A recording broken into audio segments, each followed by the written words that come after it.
Hi hello welcome to my channel. Telangana రాష్ట్ర ప్రభుత్వం ఈ రోజు నుంచి భూభారతి పోర్టల్ ని అందుబాటులోకి తీసుకొస్తున్నామని తెలిపింది. ఇప్పటికే ఈ పోర్టల్ కి సంబంధించి అన్ని విధి విధానాలను ఖరారు చేసి విడుదల చేయడానికి అంతా సిద్ధం చేసింది. ఈ నెల 14న భూభారతిని అందుబాటులోకి తీసుకురానుంది.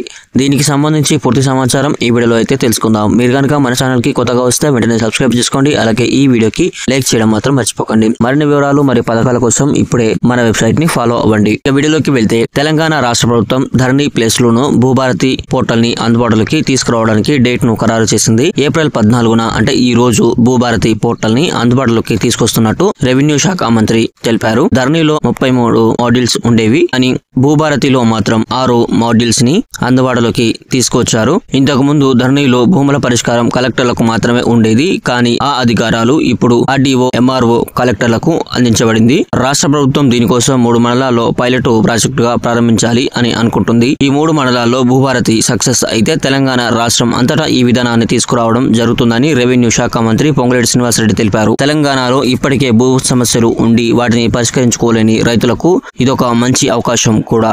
సామాన్య రైతులకు కూడా సులభంగా అర్థమయ్యేలా అత్యాధునికంగా 100 ఏళ్ల పాటు నడిచే భూభారతి వెబ్సైట్ ని రూపొందించాలని, భద్రత కోసం ఫైర్ వాల్స్ ను ఏర్పాటు చేసి నిర్వహణను విశ్వసనీయ సంస్థకు అప్పగించాలని ముఖ్యమంత్రి రేవంత్ రెడ్డి గారు అధికారులను ఆదేశించారు. భూభారతి వెబ్సైట్ సరళంగా, పారదర్శకంగా ఉండాలని, భూ సమస్యలను త్వరితగతిన పరిష్కరించేలా దాన్ని రూపొందించాలని సూచించారు. సో ఈ రోజు నుంచి భూభారతి పోర్టల్ అందుబాటులోకి రానుంది. ఇది ఈ రోజు వీడియో. మీకు నచ్చినట్లయితే లైక్ చేయండి. అలాగే మన ఛానల్ కి సబ్స్క్రైబ్ అవ్వండి. మరిన్ని వివరాల కోసం ఇప్పుడే మన వెబ్సైట్ ని ఫాలో అవ్వండి.